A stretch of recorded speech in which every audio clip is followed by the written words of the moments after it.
all, welcome back to our channel My Bio Notes. So இந்த வீடியோவில் நம்ம iceberg model இதை பற்றி தான் நம்ம டிஸ்கஸ் பண்ண போகிறோம். இது வந்து லேக்கில் வருது, language across the curriculum in unit 5ல். திஸ் கொஷின் யூனிட் 5ல் வந்து வீடியோ கேட்டிருந்தாங்க. I am putting iceberg model. அது தவிர we have 2 or 3 questions, அதுவும் இம்பார்ட்டன்ட் தான். I'll try to upload videos on that. இந்த ஐஸ்பர்க் மாடலை பொறுத்த வரைக்கும் சில டேர்ம்ஸ் வந்து உங்களுக்கு தெரிஞ்சிருக்கணும். கப் அப்படின்னா என்னன்னு தெரியும், காமன் அண்டர்லைங் ப்ரொஃபிஷியன்சி கப். அது தவிர வாட் இஸ் லிங்குவிஸ்டிக் இன்டர்டிபெண்டன்ஸ் அப்படின்னா என்ன, அது தவிர what is this iceberg model, என்னத்தை பற்றி இந்த மாடல் பேசுது, இதுக்கும் இந்த லாங்குவேஜ் லேர்னிங்க்கும் என்ன சம்மந்தம் இந்த மாடலுக்கு. அதை பற்றி நீங்கள் எழுதுகிற மாதிரி இருக்கும் இந்த கொஷின் வந்துச்சு அப்படின்னா. வீடியோக்குள்ளே போகிறதுக்கு முன்னாடி சேனலை சப்ஸ்கிரைப் பண்ணாதவங்க கண்டிப்பாக சப்ஸ்கிரைப் பண்ணுங்கள். அண்ட் ஆல்சோ ஒன் ரிக்வஸ்ட், ஆக்சுவலாக சப்ஸ்கிரைப் பண்ணாமல் வீடியோஸ் பார்க்குறவங்களுக்கு நீங்கள் சப்ஸ்கிரைப் பண்ணிங்கன்னா அது எங்களுக்கு ஒரு சப்போர்ட் அண்ட் என்கரேஜ்மெண்ட்டாக இருக்கும். வாங்க வீடியோக்குள்ளே போகலாம். இந்த ஐஸ்பர்க் மாடலை பொறுத்த வரைக்கும் பார்த்தீங்க அப்படின்னா, what is this iceberg model? Iceberg மாடல்னால் என்ன? Iceberg model is the systems thinking tool. இது ஒரு டூல், கருவி. இது ஒரு சிஸ்டம்ஸ் திங்கிங் டூல். எதுக்காக இந்த கருவியை யூஸ் பண்ணுறோம்? That can be used to understand the underlying causes of a problem or event. ஒரு ப்ராப்ளம், ஒரு பிரச்சனை இருக்குது, இல்லை ஒரு பேட் ஈவெண்ட் நடந்திருக்கு, something has happen means to understand the problem, understand the root cause of the problem, why this has occurred, எதனால இது occur ஆயிருக்கு அப்படின்னு வந்து you must think, right? Then only you can arrive at a solution. அதுக்காக we use this tool, thinking tool, to understand the problem or an event. That is iceberg model. It is a systems thinking tool, and it is why it is called a iceberg. Iceberg. Suppose a problem is there. Let's take you are overweight. இப்போ வந்து ரீசெண்டாக உங்களுக்கு வந்து weight gain ஆகிருக்கு நீங்கள் அப்படின்னா வந்து that wait கெயின்றது சர்ஃபேஸ்லிங்க நீங்கள் பார்க்குற அந்த பீக், வெளியில் இருக்க தெரிகிற ஐஸ்பர்க் உங்களுக்கு ஆப்வியஸாக வெளில தெரியுது. நீங்கள் வந்து வெயிட் அதிகமாக போட்டிருக்கீங்க, உங்களுக்கே நீங்கள் ஃபீல் பண்ணுறீங்க வெயிட் அதிகமாக போட்டிருக்கீங்க. எதனாலன்னு பார்த்தீங்க அப்படின்னா, நீங்கள் யோசிச்சு பார்த்தீங்கன்னா, நான் எக்ஸசைஸ் பண்ணுறதில்ல, அதிகமாக சாப்பிட்றேன், அதனால நான் வெயிட் போட்டிருக்கேன்னு நீங்கள் நினைப்பீங்க. பட் அதெல்லாம் தாண்டி உள்ள ஏதோ வந்து ரியல் காஸ், நீங்கள் ஏதோ ஒரு ஸ்டேஜில் தான் நீங்கள் வந்து இந்த மாதிரி எதனால நீங்கள் வந்து ஆக்சுவலாக அதிகமாக சாப்பிட ஆரம்பிச்சிங்க, எதனால நீங்கள் எக்ஸசைஸ் பண்ணாமல் விட்டீங்க. Something must be lying under the ocean. அந்த ஐஸ்பர்க்கு கீழே இருக்க அந்த பெரிய ஐஸ் கட்டி, ஐஸ் பாறை இருக்கும் இல்லையா, அந்த மாதிரி something might have caused you to eat more or not do the physical exercise daily. அந்த மாதிரி தான் இது வந்து ட்ரிகர் ஆகிருக்கும் உங்களுக்கு வந்து ஓவர் வெயிட் அப்படின்றது. வெளில பார்க்குறது அந்த ஓவர் வெயிட் மட்டும்தான் உங்களுக்கு வெளில தெரிகிற அந்த ஐஸ்பர்கில் இருக்க பீக் மாதிரி. பட் உள்ளே வந்து ஏதோ ஒரு ரியல் காஸ் இருக்கும். அதுதான் நம்ம இந்த ஐஸ்பர்க் மாடல் மூலமாக கண்டுபிடிக்க முடியும், அந்த கீழே இருக்க ஐஸ்பர்க் மாதிரி. The way of understanding the origin, the root cause of the problem and what is actually lying behind the curtain அப்படின்றத you can understand. And also the system is everywhere. Systems thinking tool இங்கே system என்ன சொல்கிறாங்கன்னா, the whole people in the life and எடுத்துக்கிட்டிங்கன்னா we ourselves are connected with each other. Everything, the relationship we have with other people, இது எல்லாமே is a system. And also இதுதான் systems thinking அப்படின்னு சொல்கிறாங்க. And also the whole picture, இந்த மாடலை பொறுத்த வரைக்கும் நீங்கள் ஹோல் பிக்சரை பார்ப்பீங்க, not the simply the part of an idea or problem.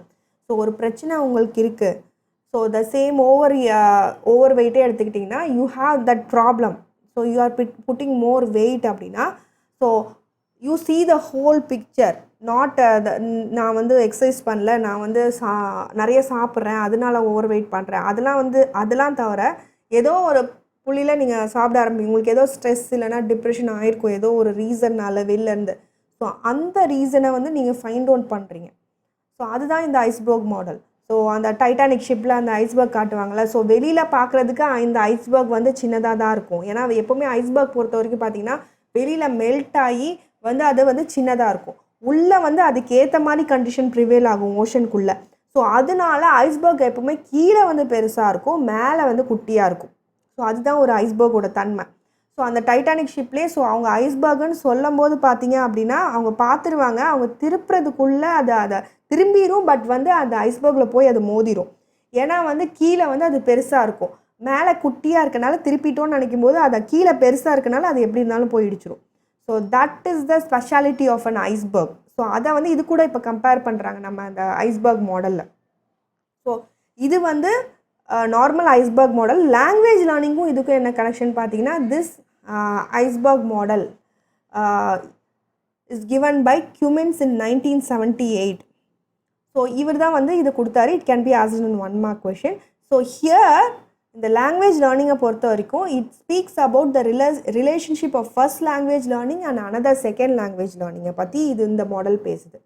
So language across the கரிக்குலத்தில் ஸோ எப்படி இது ரெண்டும் கனெக்டடாக இருக்குது, ஒரு மொழி படித்தவங்களுக்கும் 2 மொழி படித்தவங்களுக்கும் 3 மொழி படித்தவங்களுக்கும் இல்லை நிறைய மொழி ப்ளூரிலிங்குவலிசமாக இருக்கவங்களுக்கும் என்ன அட்வான்டேஜ் இருக்குது அப்படின்றது தான் இந்த மாடல் பேசுது.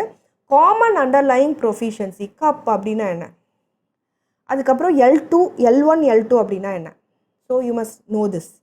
ஸோ இந்த பிக்சர் பார்த்தீங்க அப்படின்னா உங்களுக்கு புரியும். ஸோ இதில் L1 L2ன்னு கொடுத்துருக்காங்க இல்லையா, these are surface features. So மேலே நீங்கள் பார்க்குற சர்ஃபேஸ் ஃபீச்சர்ஸ், நான் முன்னாடி சொன்ன மாதிரி ஐஸ்பர்க் மேலே நீங்கள் பார்க்குற மேலே இருக்க ஃபீச்சர்ஸ், அந்த ஓஷன் மேலே இருக்க iceberg, that are surface features. L1ன்றது ஃபர்ஸ்ட் லாங்குவேஜ் லேர்னிங், L2ன்றது செகண்ட் லாங்குவேஜ் லேர்னிங். கீழே வந்து கப் இருக்கும், அந்த ஐஸ்பர்க் வந்து பெருசாக இருக்கும், அது வந்து காமன் அண்டர்லைங் ப்ரொஃபிஷியன்சின்னு சொல்கிறாங்க லாங்குவேஜ் லேர்னிங்கை பொறுத்த வரைக்கும். ஸோ இந்த 2 டேர்ம்ஸும் உங்களுக்கு தெரியணும். இந்த டயக்ராம் போட்டுட்டு கீழே வந்து கப்புன்னு எழுதும், மேலே வந்து surface features L1 surface features L2ன்னு எழுதணும். ஸோ அடுத்து அதை பற்றி எக்ஸ்பிளைன் பண்ணும்போது கப்புனா என்ன அப்படின்னு பார்த்தீங்கன்னா, கப்பில் வந்து காக்னிட்டிவ்லி டிமாண்டிங் டாஸ்க்ஸ், எந்த செயலுக்கெல்லாம் உங்களுக்கு ரொம்ப அதிக லெவல் ஆஃப் திங்கிங் மைண்ட் லெவலில் நீங்கள் மைண்ட் அதிகமாக யூஸ் பண்ணுவீங்க அப்படின்னு பார்த்தீங்கன்னா லிட்ரஸி, பேசிக் அந்த ரீடிங் அண்ட் ரைட்டிங்கில், அப்புறம் கண்டென்ட் லேர்னிங்கு, ஏதோ ஒரு கண்டென்ட்டை நீங்கள் படிக்கிறீங்க subject, it can B biology physics chemistry. So abstract thinking, ஒரு ஐடியா ஃபிசிக்கலாக இல்லாத ஒன்றை நீங்கள் கற்பனையில் நினைக்கிறீங்க, ஒரு ஐடியாவை நினைக்கிறீங்க, தட் இஸ் அப்ஸ்ட்ராக்ட் திங்கிங். அதுக்கு இதுக்கெலாம் மைண்ட் லெவலில் உங்களுக்கு அந்த காக்னிஷன் அதிகமாக இருக்கணும். ஸோ ப்ராப்ளம் ஏதோ ஒரு பிரச்சனையை சால்வ் பண்ணுறீங்க, அதுக்கும் காக்னிஷன் அதிகமாக இருக்கும். இந்த டாஸ்க்லாம் comes under CUP, common underlying ப்ரொஃபிஷியன்சிக்கு கீழே இதெல்லாம் வருது. ஸோ இது கண்டிப்பாக உங்களுக்கு தெரிஞ்சிருக்கும். கப்னா அது கீழே என்னெல்லாம் வருது, என்னென்ன டாஸ்க்லாம் வருது அப்படின்றது தெரிஞ்சிருக்கணும். சரி, அப்போ வந்து அந்த சர்ஃபேஸ் ஃபீச்சர்ஸில் என்னெல்லாம் வருது, நான் மேலே சொன்னேன்ல, ஐஸ்பர்க் கீழே உங்களுக்கு வந்து இந்த மாதிரி ஹை லெவல் ஆஃப் திங்கிங் தேவை. மேலே இருக்கிறதுலாம் என்னென்னு பார்த்தீங்கன்னா, அந்த L1 L2 வந்து ஒன்றும் பெருசாலாம் உங்களுக்கு அவசியம் இல்லை தெரிஞ்சுக்கணுன்னு, ரொம்ப மைண்டை யூஸ் பண்ணணுன்னு அவசியம் இல்லை. ஜஸ்ட் உங்களுக்கு ப்ரொனவுன்சியேஷன் தெரியணும், ஃப்ளூவண்ட்டாக பேச தெரிஞ்சாலே அதை வந்து L1 L2ன்னு சொல்கிறாங்க. It needs less cognition. So L1 L2னா என்ன, கப்னா என்ன அப்படின்னு வந்து கண்டிப்பாக தெரியணும் இந்த மாடலை பொறுத்த வரைக்கும். ஸோ இந்த model it is the basis for linguistic interdependence hypothesis. So linguistic இன்டர்டிபெண்டன்ஸ்னால் என்ன, லாங்குவேஜுக்குள்ளே இருக்க ஒரு கனெக்ஷன், ஒரு ஒன்னோட ஒன்று எப்படி டிபெண்ட்டாக இருக்குது, இன்டர் கனெக்ஷன் ஆர் த எப்படி ஒரு language learning it helps in another language learning, how they are related. So that is linguistic interdependence hypothesis. So அந்த இதுக்கு இதுதான் பேஸ். ஸோ கப் நான் சொன்ன மாதிரியே கப்னா என்ன, L1 L2னா என்னென்னா நீங்கள் கண்டிப்பாக ஞாபகம் வச்சுக்கணும். கப்னா அந்த காக்னிட்டிவ்லி டிமாண்டிங் டாஸ்க்ஸ், L1 L2னா லெஸ் காக்னிஷன் தான் தேவை.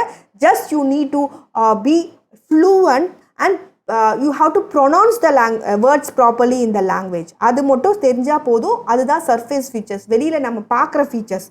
ஸோ இப்போ ஒரு குழந்தையே ஒரு லாங்குவேஜ் நல்லா படிக்குது, இங்கிலீஷே படிக்குது அப்படின்னா ஜஸ்ட் அது ஃப்ளூவண்ட்டாக பேசுது, ஒரு என்ன சொல்கிறது, another thing is that ப்ரொனவுன்சியேஷன்லாம் ஒழுங்காக பண்ணுது அப்படின்றனால மற்ற cognitively demanding task, literacy, content learning, abstract thinking, problem சால்விங்லேயும் நல்லா இருக்குன்னு நம்ம சொல்லிட முடியாது. ரெண்டுத்துக்கும் டிஃப்ரென்ஸ் இருக்குது. காக்னிட்டிவ்லி டிமாண்டிங் டாஸ்க்கும் லெஸ் காக்னிஷனுக்கும் டிஃப்ரென்ஸ் இருக்குது. ஸோ அதுதான் இங்கே சொல்கிறாங்க. So L1 L2 needs less cognition and CUP it needs high level of cognition. And it is common across the languages அப்படின்னு சொல்கிறாங்க. ஸோ வந்து CUP is common. Cup is related to cognition. L1, L2 is less cognition. Pronunciation, fluency இருந்தால் போதும். So in the cup, it is common across language. See this picture. இந்த cup பார்த்தீங்க அப்படின்னா it is common for L1 and L2. மேலே வந்து இருக்க peak வந்து நீங்கள் ஒரு மொழி கற்றுக்கும் போது உங்களுக்கு வருது. நீங்கள் வந்து இங்கிலீஷ் லாங்குவேஜ் கற்றுக்குறீங்கன்னா L1, L2ன்றது இப்போ ஃப்ரெஞ்ச் படிக்கிறீங்க, ஜெர்மன் படிக்கிறீங்கன்னா L2. ஸோ அந்த 2 பீக் வந்து மேலே பார்க்கும்போது தனித்தனியாக தெரியுது. ஓகேவா? நீங்கள் ப்ரொனவுன்ஸ் பண்ணும்போதோ ஃப்ளூவெண்ட்டாக அந்த மொழியை பேசும்போதோ மற்றவங்க பார்க்கும்போது அது வந்து வேறு மொழியாக தெரியுது. ஆனால் உள்ளே வந்து பார்த்தீங்கன்னா கீழே அந்த ஐஸ்பர்க் மாதிரி கீழே வந்து எல்லாமே கனெக்டட். It is common. ஏன்னா அது கப், அது காக்னிஷன் சம்மந்தப்பட்டது, மைண்ட் லெவலில் நீங்கள் திங்க் பண்ணுறது, அது எல்லாமே common across the languages. So மொழின்றது ஆக்சுவலாக இட் இஸ் அ டூல்னு சொல்லுவாங்களா, it is a way of expression, that's it. But அறிவுன்றது வேறு. அதுதான் இங்கே சொல்ல வராங்க இந்த தியரி மூலமாக, இந்த ஐஸ்பர்க் மூலமாக நமக்கு சொல்ல வராங்க. கீழே அந்த எல்லா கப்புன்றது அந்த மொழிக்கு நீங்கள் L3, L4 அப்படின்னு நிறைய கற்றுட்டே போனாலும் இந்த ஐஸ்பர்க் பெருசாகிட்டே தான் போகும். ஸோ இதுக்கும் அந்த மேலே தெரிகிற பீக்குக்கும் சம்மந்தம் இல்லை. மேலே பார்த்துட்டு அந்த ஒரு குழந்தை நல்லா ப்ரொனவுன்ஸ் பண்ணுது, ஜெர்மனில் பேசுது, ஃப்ரெஞ்சில் பேசுதுன்றனால கீழே இருக்க பீக்கும் நல்லா காக்னிஷன் இருக்குன்னு சொல்ல முடியாது. ஸோ ஏன்னா காக்னிஷன் மைண்ட் லெவலில் சம்மந்தப்பட்டது. பட் இன்னொன்று என்ன சொல்ல வராங்கன்னா, நீங்கள் ஒரு மொழி படித்தவங்களுக்கோ 2-3 மொழி தெரிஞ்சவங்களுக்கோ ஒரு டிஃப்ரென்ஸ் இருக்குது. என்னன்னு பார்த்தீங்கன்னா, ஒரு மொழி தெரிஞ்சவங்களுக்கு இருக்கிற ஒரு டிஸ்அட்வான்டேஜ் என்னென்னா, அவங்களுக்கு வந்து அந்த ஐஸ்பர்க் கீழே வந்து அந்த பீக்குக்கு ஏற்ற மாதிரி ஒரு சைஸில் இருக்கும். பட் வந்து இந்த L1, L2 நிறைய மொழி இப்போ படிச்சுட்டே போகிறாங்க. ஃப்ரெஞ்சு, ஜெர்மன், ஸோ அந்த மாதிரி இப்போ படிச்சுட்டே டச் அந்த மாதிரி படிச்சுட்டே போகிறாங்க அப்படின்னா கீழே அந்த ஐஸ்பர்க் வந்து பெருசாகிட்டே வரும். ஆப்வியஸாக பெருசாகும் இல்லையா? நீங்கள் ஒரு புது மொழி படிக்கிறீங்க, ஸோ அது சம்மந்தமான புக்ஸ் நிறைய படிப்பீங்க, அது சம்மந்தமான பீப்புள்கிட்ட நிறைய பேசுவீங்க, அது சம்மந்தமான பிளேசஸ்க்கு போவீங்க, உங்களுக்கு புது அறிவு கிடைக்கிது. இந்த மொழினால் L2னால் உங்களுக்கு புது அறிவு கிடைக்குது. இன்னும் உங்கள் இது ப்ராடர் ஆகுது சர்க்கிள். ஸோ உங்களுக்கு வந்து அதிகமான ஒரு காக்னிஷன் தன்னால் டெவலப் ஆகுது. ஸோ L1 மட்டும் இருக்க அந்த இது வந்து L2 இன்னொன்று டெவலப் ஆகும்போது ஒரு அட்வான்டேஜ் ஆகுது அவங்களுக்கு, அவங்க பேசும்போது இன்னொரு மொழியை. ஸோ இப்போ அதுதான் சொல்கிறாங்க இங்கே பைலிங்குவல் வந்து ஈக்குவல் பீக்ஸாக இருக்குது அப்படின்னா கீழே வந்து அவங்களுக்கு லார்ஜ் மாஸாக இருக்கும் iceberg. And this iceberg is transferable. So L1க்கு ஒரு ஐஸ்பர்க் இருக்குன்னா அதே ஐஸ்பர்க் வந்து இந்த இடத்துலையும் அப்படியே ட்ரான்ஸ்ஃபர் ஆயிடுது. ஏன்னா காக்னிஷன் எல்லாத்துக்கும் காமன், கீழே வந்து எல்லாத்துக்கும் காமனாக இருக்குது. அந்த திங்கிங், ஐடியா எல்லாமே common across the languages. So இதுக்கு தனி கீழே மாசு, இதுக்கு இந்த பீக்குக்கு தனி மாசு. இங்கே பாருங்கள், இங்கே L1 நீங்கள் ஒரு மொழி கற்றுக்குறீங்கன்னா இதுக்கு தனி மாசு, இதுக்கு தனி கீழே ஐஸ்பர்க். அப்படி கிடையாது. த iceberg is connected at the bottom of the ocean for the L1 and L2. So it is connected at the bottom of the ocean. So if you're going to learn another language L3, again it's going to make the iceberg big, and the icebergs are connected and it is transferable across the languages. Your language is just for expression or a tool of communication, that's it. So that's what this iceberg model speaks. So coming to this threshold hypothesis. So as I already mentioned, another point I left that one. So this large mass is what if it is big, you are able to analyze many things. Analysis உங்களுக்கு நல்லா இருக்கும். Synthesis, integrating, reasoning, generalizing, transferring. So these are all connected with cognition. இது எல்லாம் உங்களுக்கு நல்லா இருக்கும். So equal peaks இருக்கு உங்களுக்கு. This large mass is underneath the ocean. So coming to threshold hypothesis, individuals with high levels of proficiency in both language experience cognitive advantages. நான் முன்னாடி சொன்ன மாதிரி L1, L1 மட்டும் தெரியாமல் L2ன்னு தெரிகிறவங்களுக்கு அந்த காக்னிட்டிவ் அட்வான்டேஜஸ் இருக்குது. ஏன்னா கீழே இருக்க iceberg it is connected. So ஆப்வியஸாக அவங்களுக்கு நிறைய அறிவு சார்ந்து நிறைய வந்து அவங்க தெரிஞ்சுக்குவாங்க, புரிஞ்சுக்குவாங்க இன்னொரு மொழியை படிக்கும்போது. ஸோ அதை தான் இதில் சொல்ல வராங்க. So ideas they have a common source according to this model, right? So ப்ராக்டிக்கலாகவும் அதுதான். ஒரு ஐடியா உங்களுக்கு தோணுது அப்படின்னா, இப்போ நீங்கள் உங்களுக்கு தமிழ் தெரியுன்றனால தமிழில் அந்த ஐடியாவை யோசிக்கிறீங்க, இன்னொரு மொழி தெரிஞ்சிருந்தால் இன்னொரு மொழியில் யோசிப்பீங்க. ஸோ அதுதான், தே have a common source, but at last நீங்கள் வந்து காக்னிஷன் மூலமாக தான் யோசிக்கிறீங்க. ஓகேவா? ஸோ இப்போ இந்த கண்டென்ட்டே நான் வந்து ஐம் சேயிங் இன் தமிழ் அப்படின்னா, the same content I can say in English also. So the language, the surface features நீங்கள் பார்க்குறது, you just see the language, English or Tamil or anything. But the content is same, the same content. The same content I can convey in English or in Tamil or any other language. Like that idea, you are getting an idea. That idea you can express in any language. So, and also easy to function with 2 or more languages according to this model. Classroom, if you have to develop classroom cognition, the language development must be there in the classroom. So the language development தான் வந்து base. லாங்குவேஜும் develop ஆகணும் அப்படின்னு சொல்கிறாங்க, two காக்னிஷனும் develop ஆகிறதுக்கு. So லாங்குவேஜும் நீங்கள் கற்றுக்கணும். And also LSRW, they develop the cognitive system, and low academic performance can be related to less in L2. Suppose L2 learning, if you find it difficult, you only know L1 means it can lead to a low academic performance. நீங்கள் marks கம்மியாக score பண்ணலாம். And competence, if you are well versed in L1, the second language learning will be easy for you. So that's also an advantage for L1 people. Coming to linguistic interdependence, how this language is connected, how it is dependent on each other. So they all apply same cognition and linguistic abilities and skill. And also L1, now I already mentioned how they are having the same cognition according to the iceberg model. Okay, because in the iceberg, the down part is the main source. There is the part where ideas come from. And L1 is the foundation, L2 is built on it. So ஒரு மொழி ஒருத்தவங்களுக்கு தெரிஞ்சிருந்தால் இன்னொரு மொழி படிக்கிறதுக்கு ஈஸியாக இருக்குன்னு சொல்கிறாங்க. And also the transfer of the special features and skills வந்து அக்கர் ஆகும். ஸோ நீங்கள் இன்னொரு மொழியை படித்து ஏதோ ஒன்று கற்றுக்குறீங்க அப்படின்னா, அந்த காக்னிஷனாக மைண்ட் லெவலில் ஏதோ கற்றுக்குறீங்க அப்படின்னா, அது இன்னொரு மொழியிலையும் உங்களால் வந்து அதை செய்ய முடியும் அப்படின்றாங்க. So that's it. Thank you all for watching my video. N video உங்களுக்கு பிடிச்சிருந்தா லைக் பண்ணுங்கள், ஷேர் பண்ணுங்கள், அண்ட் ஆல்சோ கமெண்ட் பண்ணுங்கள் கமெண்ட் செக்ஷனில்.